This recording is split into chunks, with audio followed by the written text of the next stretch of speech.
Reverend Joseph Barth, a Unitarian Universalist minister, once experienced grace that he says saved his life. It was during the Great Depression when people all over this country were suffering economically. He'd been abandoned by his family and forced to leave his home on the East Coast.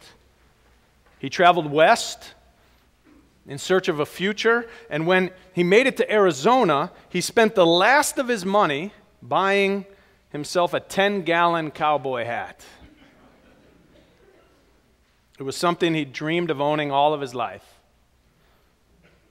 Later that day, he found himself sitting on the edge of the Grand Canyon. He was deep in the throes of despair. The canyon below him seemed small compared to the gaping hole in his heart. He had no family, no job, no money, and no vision for his future. As he was staring at the depths below and feeling the void within, the wind picked up and it blew his prized hat off his head and down into the canyon below. He had to sit and watch helplessly as it faded away. That was the final straw that convinced him that his life was worthless and that all that was left to do was jump. As his legs braced, he suddenly heard the sound of a small bird that had landed on a branch nearby. It seemed it was singing the most glorious song of praise that he'd ever heard. To Joe, it seemed that the bird was singing just for him, calling him back to life, reminding him of life's stunning beauty and enduring blessings. Suddenly, the canyon's exquisite beauty came into view for the first time. Joe was overcome by a sense of hope and possibility. He realized that there was more left for him to do and to discover. Joe Barth went on to become one of the great leaders of Unitarian Universalism of the past century. He believes his life was saved by the grace of a tiny bird. The word grace refers to unmerited or undeserved blessings and gifts. They are unmerited or undeserved in the sense that they're available to all people, no matter who we are or what we've done. The bird that was singing, it did this whether the man who heard it were an axe murderer or Mother Teresa. There are blessings in this world like sunshine and rain that do not discriminate. Grace involves gifts we receive regardless of who we are, regardless of what we've done or not done that we ought to have done. We begin each of our services here in this church with the statement, "This is indeed a day which God has made. Let us give thanks and be glad in it." And then we count our many blessings. We do it because it can be hard to find time to stop and appreciate what we have. It was Eric Hoffer who said, "The hardest arithmetic to master is that which allows us to count our blessings." So we begin each week in here by counting our blessings. This is because we understand grace. We acknowledge up front that we did not make this day, that we could not make this day. It is truly a gift.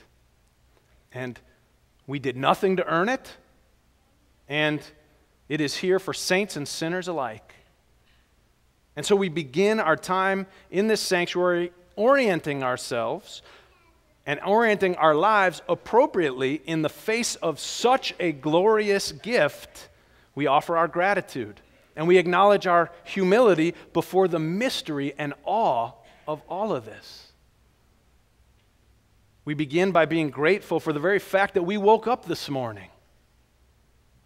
It could have been different. We heard about 3 people just a moment ago who didn't wake up this morning. 2 of them were in their 60s. It could be different, and it could be different without our consent or our sanction or our approval. We are not in full control of our destiny. We are dependent on many factors that are beyond our power. In other words, by this definition, we are surrounded by grace. We are surrounded by gifts and possibilities that we did not earn and we may not deserve, regardless of who we are or what we've done. In other words, we live in Graceland. In this life, on this earth, just by the very nature of being alive, we are enveloped in grace. It also means that we may pride ourselves on being independent and assertive and captains of our own destiny. But if we're honest, we're also wholly dependent on many factors that are beyond our control. Does anyone know when they're going to receive a cancer diagnosis or have a heart attack? Or if it were to happen, is it up to us alone whether we'd survive? Does anyone know when a car is going to swerve into their lane in oncoming traffic? What about hurricanes, tornadoes, ice storms, earthquakes, nuclear disasters, stock market crashes, or global economic upheaval or unrest?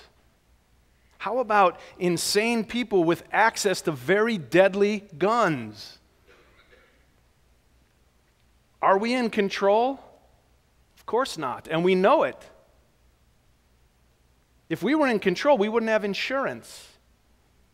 Right? If you have insurance for anything, you've already answered this question. Buying insurance is an admission. I know I'm not in complete control of my life or my destiny, and that's why it is said that a false sense of security is the only kind of security there is. Just like grace, tragedy does not discriminate. It falls upon sinners and saints, rich and poor, just the same. Since today we are alive, let us give thanks for the possibilities that being alive affords us. Let's talk about some of those possibilities. As we enter a new year, enter a new season in our lives, the question before us is, are we going to be victims of our circumstances or victors over our circumstances by learning to see and sow the gifts of grace? The key to remember about grace is that it is a seed and not a fruit. We live upon an earth filled with the seeds of grace, but it's up to us to plant them and water them and cultivate them.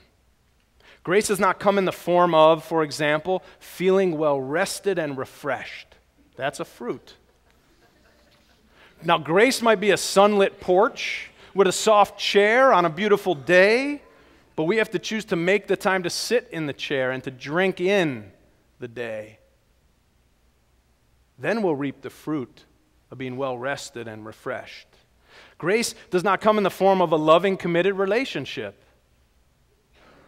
Grace is the seeds of love that exist within each person's heart and between people. The seed is a gift given to all, but it's up to us to plant it and tend it. There's a Buddhist story about the different levels of hell that they understand. They call it the realm of the hungry ghosts, this story I'm telling you about. In it, they say that there's a group of people in a big room with a huge cauldron of delicious, nutritious smelling soup cooking in the center. Now, in place of arms, all these people have been given long spoons. Now, the problem is they're so long, and without elbows, they can't feed themselves. So, just imagine that these people are wandering around day and night, hungry and depressed, having to smell the aroma and be so close to what they desire, but not be able to have it. Does that sound like hell or what? And then there's another image of what heaven looks like. And believe it or not, it's the same exact scene. Except in this scene, the people are feeding each other. The gifts of grace are all around us, all the time. But they are seeds that require us to seize them and cultivate them. These seeds, like the seeds, for example, of a meaningful, fulfilling life, are widely available no matter who we are, no matter what we have done. But we have to choose to plant them. Keep in mind that grace does not come in the form of a sense of personal satisfaction in life. It comes in the form of opportunities, for example, to help teach someone to read or to write, or opportunities to feed the homeless or help a stranger, or in 1,000 other ways. And when we embrace the grace, we sow the seed, and when we sow the seed, we eventually harvest the fruit. And when we embrace the opportunity, the gift of being able to make an impact on someone's life with something that we have to offer, soon we feel palpably that our life matters, and then we find that we are harvesting the fruits of living a fulfilling life. But watch out, because in this is what theologian Dietrich Bonhoeffer calls the scandal of grace. It's available to everyone, regardless of what they've done or failed to do. Liars, cheaters, gangsters, goons, thieves, and thugs, pimps and players and prostitutes, double dealers and drunks, hustlers and hoods and hooligans and frauds and fakes and phonies, users and abusers, muggers and murderers and malcontents, robbers and racketeers, traitors and terrorists, ex-cons, mafia dons, and it goes on, because in the end, no matter what you've done, as long as you have life left in you, you have the ability to receive grace and to be an agent of grace in the world. Did I say even cheaters and haters and thieves and pimps and punks and drunks? Because I don't want to leave anybody out. The point of grace is that God uses everybody to build a better world. In the words of Reverend Otis Moss III from Trinity United Church of Christ in Chicago, if God can save a drunk like Noah and use a pimp like Abraham and a hustler like Jacob and a thugette like Deborah and a baller like Samson and a player like David and a player like Solomon and a murderer like Moses and a prostitute like Rahab and a roughneck like Paul, then God can use you, and God can use me. God can use us no matter what. Now, it may seem scandalous, and someone may not like it very much, but we don't get a chance to change the deeper truth, which is that the mistakes and the misfortunes of our past do not bind our future. Where we came from does not determine where we're going. In fact, sometimes what has set us back in the past is what sets us up for the present. It reminds me of playing spades. Have you ever played spades? Anybody? Or bridge? Maybe some bridge players here. I don't play bridge. My mom is a good bridge player. But I've played spades a few times. I'm not very good. My problem is I always seem to get dealt a crappy hand.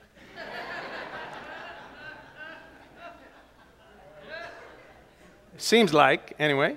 Sometimes I just want to throw in my cards before the game even starts. I think to myself, why did I agree to play this game? I'm sick of it already with the first hand.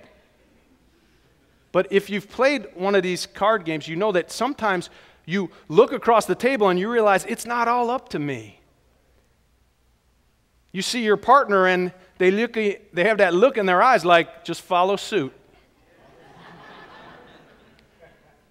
And even though your hand is a mess, or my hand is a mess, I start smiling, feeling like I might have it going on here for a second. And because I realize I'm not alone, that I have a partner. I have a partner with a really good hand. Understanding grace is like understanding what it's like to have a partner. No matter how crappy a hand we feel we've been dealt, if we're aware of grace, then like in bridge or in spades, before we throw in the towel, we have to remember that we have a partner. For Joe on the side of the Grand Canyon, that bird was his partner. Joe was ready to throw in his hand when the bird said, just follow suit. Joe said, all right, maybe there's hope left yet. When the hungry ghost smells the food but can't get it into their mouth, then they just have to remember they've got a partner if they want. And by working together, they all get fed. Who's your partner? Are you aligning yourself with the godly, the goodly, and the graceful? Are you surrounding yourself with wise, positive people who can be partners in your life? Who are you choosing to play with? Who you choose to play with matters. Years ago, I learned a meditation in which you are supposed to imagine in your mind goodness or godness like a flow of energy, almost like a river filled with, a river of air filled with examples of goodness or holiness as you understand them and as you can imagine. The idea is to picture all the people who exemplify good or God to you. It could be Jesus or Buddha, or Jesus and Buddha, and or people like Nelson Mandela and Bishop Tutu and Gandhi and Dorothy Day and Sojourner Truth and Rigoberta Menchú, or whoever are examples to you of love and goodness and all that is good and hopeful in the world. And you imagine, in this meditation, you just imagine this flow crossing in front of you in your mind's eye, and along with various images of compassionate acts, like a boy helping an elderly lady across the street, or a police officer buying a homeless man some shoes, or a teacher protecting students from harm, whatever comes to mind. And then, after you've created this visualization of a stream of all that is good or of God, then you visualize yourself in the stream. You put yourself into that stream as a part of the flow of all that is good and holy. You align yourself visually, mentally, spiritually, with the flow and the forces of good or God. Because every day when we wake up, we walk into a world that is filled with beauty and goodness and kindness and love and incredible music. Thank you, Jared Tyler and the rest of the crew. And we also walk into a world full of acts of deception and hate and cruelty and all kinds of ugliness and misfortune. Most of us know that we've been participants in and products of both of these streams of life. To understand grace is to understand that every day, no matter what has come before, we are given the opportunity to align ourselves with the flow of life that is good, loving, holy. The scandal and the beauty of grace is that as long as we are alive, nothing that we have done can ever disqualify us from being able to receive grace. Some kind of grace. And nothing can disqualify us from being a vessel or an agent of grace for others. It's a new year. It's a chance to make a new start. You have a choice to align your life with grace and goodness. You have a choice to forgive others and to be forgiven. You have a chance to begin anew. And even if at some point it seems like your life is over or like your luck has run out, you may find that in fact, this is only just the beginning. Remember, you are living in Graceland. Happy New Year. Amen.